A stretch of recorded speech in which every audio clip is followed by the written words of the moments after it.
Halo teman-teman, Assalamualaikum warahmatullahi wabarakatuh. Perkenalkan, saya Rosiana Zulfa dari Prodi Manajemen. Saya akan mempresentasikan tugas ujian tengah semester dengan judul materi Siklus Akuntansi, mata kuliah pengantar akuntansi, dosen pengampu Ibu Desi Arigawati, SEAK MSI. Pertama, pengertian siklus akuntansi. Siklus akuntansi adalah suatu proses penyediaan laporan keuangan perusahaan untuk suatu periode waktu tertentu.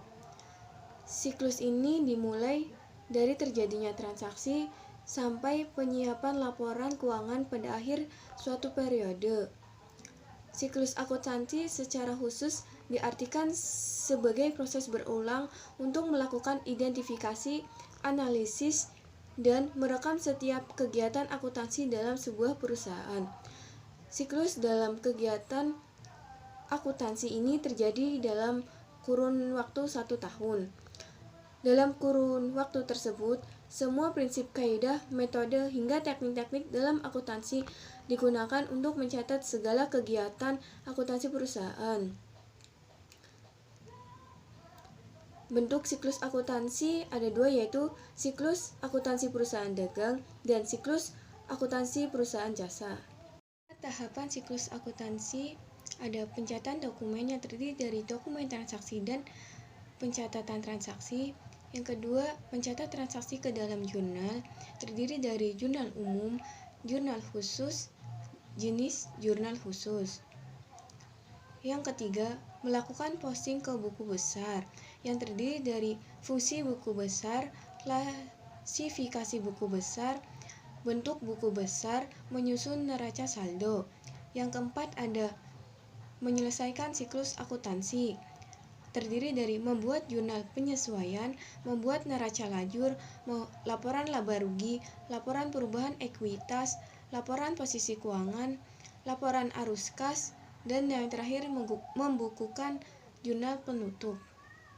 Catatan dokumen transaksi. 1. Dokumen transaksi adalah dokumen dasar atau data yang digunakan umumnya berupa bukti transaksi. 2. Pencatatan transaksi yaitu dalam proses pencatatan hingga penyusunan laporan keuangan, akuntansi didasarkan pada beberapa prinsip dasar akuntansi. Salah satunya adalah matching principle, prinsip penandingan, yaitu membandingkan pendapatan dengan beban yang timbul untuk menghitung laba atau rugi. Yang kedua, mencatat transaksi ke dalam jurnal umum. Jurnal diartikan sebagai buku harian yang digunakan untuk mencatat semua transaksi yang terjadi berupa pendebitan dan pengkreditan beserta penjelasan yang diperlukan secara kronologis. Jurnal merupakan catatan pertama setelah adanya bukti transaksi. 1. Jurnal umum. Pada bagian ini akan dibahas pemakaian jurnal umum dengan kolom tanggal, akun, dan keterangan ref, debit, dan kredit. Jurnal khusus. Salah satu cara memperbaiki sistem pencatatan dengan mengelompokkan transaksi sejenis. Lalu perbedaan jurnal umum dan jurnal khusus. Jurnal umum digunakan untuk mencatat semua jenis transaksi, bentuk buku harian dengan 2 lajur, penulisan nama perkiraan pada waktu membuat jurnal dilakukan setiap saat, posting dilakukan setiap terjadi transaksi, pekerjaan pencatatan dapat dilakukan oleh 1 orang. Sedangkan jurnal khusus digunakan untuk mencatat transaksi sejenis dan sering terjadi, bentuk buku harian dengan banyak lajur, penulisan nama perkiraan tidak dilakukan setiap saat, posting dilakukan secara berkala, pekerjaan penetapan dapat dilakukan beberapa orang. Jenis jurnal khusus ada jurnal pembelian, jurnal penjualan, jurnal penerimaan kas, jurnal pengeluaran kas, dan yang terakhir jurnal umum. Kemudian melakukan posting ke buku besar. 1. Fungsi buku besar. Buku besar adalah kumpulan akun yang disusun sedemikian rupa sehingga mudah ditemukan saat diperlukan. Adapun fungsi buku besar adalah sebagai berikut. 1. Meringkas data transaksi yang telah dicatat dalam jurnal. 2. Sebagai dasar penggolongan transaksi yang telah dicatat dalam jurnal. 3. Sebagai data dan sumber informasi untuk menyusun laporan keuangan. Klasifikasi buku besar.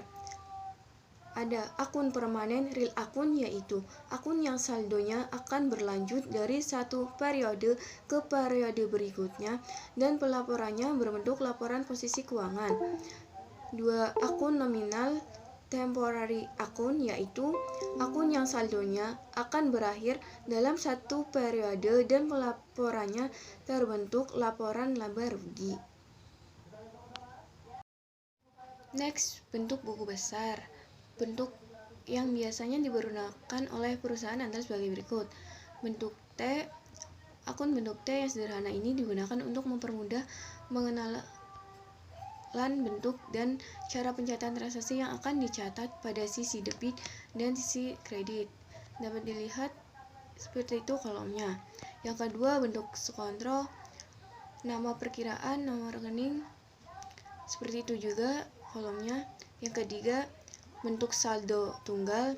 Pada akun bentuk saldo tunggal, penentuan saldo akan di akun ditentukan setiap terjadi transaksi. Ini lebih mudah dalam pembuatan kolomnya. Yang keempat, bentuk saldo rangkap. Pada prinsipnya, akun saldo rangkap sama dengan pencatatan saldo tunggal. Perbedaannya hanya terletak pada kolom saldo yang tersedia di atas debit dan kredit. Yang menyusun neraca saldo trial balance. Neraca saldo adalah daftar dari semua saldo akhir yang terdapat dalam keseluruhan buku besar perusahaan. Neraca saldo digunakan untuk memeriksa kembali pekerjaan posting yang sebelumnya dilakukan dengan membuat daftar semua akun secara terurut. Kemudian menyelesaikan siklus akuntansi. 1. Membuat jurnal penyesuaian. Ayat jurnal penyesuaian adalah ayat jurnal yang dibuat untuk menyesuaikan saldo akun neraca saldo ke saldo yang sebenarnya sampai dengan akhir periode akuntansi. Lalu, akun yang biasanya membutuhkan penyesuaian antara lain sebagai berikut. 1. Perlengkapan. 2. Aktiva tetap. 3. Pendapatan diterima di muka. 4. Beban dibayar di muka. 5. Pendapatan yang harus masih diterima. 6. Beban yang masih harus dibayar. 7. Kas dan bank. 8. Beban kerugian piutang. 9. Beban pajak penghasilan. Membuat neraca lajur. Untuk mempermudah penyusunan laporan keuangan, dapat disusun kertas kerja yang disebut neraca lajur. Adalah suatu daftar berkolom-kolom atau berlajur-lajur yang direncanakan secara khusus untuk menghimpun semua data akuntansi yang dibutuhkan pada saat perusahaan akan menyusun laporan keuangan dengan cara yang sistematis. Laporan laba rugi. Laporan laba rugi adalah laporan finansial perusahaan yang dibuat oleh bidang keuangan tertentu. Isi dari laporan ini ialah data-data pendapatan sekaligus beban yang ditanggung oleh perusahaan. Biasanya laporan ini dibuat untuk menjelaskan kondisi keuangan perusahaan pada periode tertentu. Maka dari itu, sebagian besar laporan dikerjakan pada akhir tahun atau akhir bulan sesuai ketentuan perusahaan tersebut. Kemudian Laporan Perubahan Ekuitas adalah laporan yang menyajikan perubahan ekuitas selama satu periode akuntansi.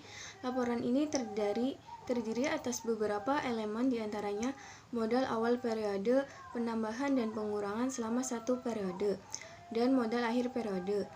Dalam laporan perubahan ekuitas, terdapat unsur-unsur yang perlu diperhatikan. Unsur-unsur ini adalah bagian penting dalam laporan yang akan disusun berdasar pada data yang telah didapatkan, meliputi 1. Laba yang tidak dibagi per akhir periode akuntansi, dividen yang diumumkan, laba neto di periode tertentu, laba yang tidak dibagi pada awal periode. Kemudian, laporan posisi keuangan adalah laporan yang terkait posisi keuangan perusahaan dan bersifat sistematis. Laporan ini berlaku untuk berbagai jenis perusahaan, baik perusahaan jasa, dagang, maupun manufaktur. Cara singkat, laporan posisi keuangan dapat diartikan sebagai ringkasan dari kondisi aset, liabilitas, serta ekuitas sebuah bisnis atau perusahaan. Kemudian ada komponen dan elemen balance sheet. Ini terdiri dari 3 unsur, yakni 1. Aset adalah kekayaan perusahaan ataupun entitas yang di dalamnya terdiri dari kas, piutang, biaya yang dikeluarkan di muka, serta aset tetap. Yang kedua, kewajiban atau liabilitas adalah sesuatu yang menjadi tanggungan ataupun diselesaikan oleh pihak perusahaan atau entitas dalam jangka waktu pendek atau panjang. Ketiga, ekuitas adalah modal entitas yang dimanfaatkan dalam melakukan operasi ataupun kegiatan perusahaan. Kemudian, laporan arus kas. Laporan arus kas atau yang biasa disebut dengan cash flow ini sendiri dapat diartikan sebagai catatan keuangan yang berisi informasi tentang pemasukan dan pengeluaran selama satu periode. Terakhir, jurnal penutup. Jurnal penutup adalah jurnal yang dibuat pada akhir periode akuntansi untuk menutup akun-akun nominal sementara. Dalam siklus akuntansi, bagian terakhir yang dilakukan adalah menyiapkan jurnal penutup. Jurnal penutup akan menjadi alat peninjau akhir ketika perusahaan, khususnya perusahaan dagang, berada di akhir periode akuntansi. Nah, kita lanjut untuk contoh soal jurnal umum. Saya akan mengambil yang tanggal 2 Januari, yaitu Tuan Ahmad mengambil uang simpanan yang ada di BNI sebesar Rp30 juta untuk menambah ekuitas perusahaan. Dengan jurnal umum, kas di debit sebesar Rp30 juta. Modal Tuan Ahmad di kredit sebesar Rp30 juta. Karena kan di situ dijelaskan. Sekian presentasi yang dapat saya sampaikan. Kurang lebihnya mohon maaf ada kesalahan kata dan penuturan. Sekian, terima kasih. Wassalamualaikum warahmatullahi wabarakatuh.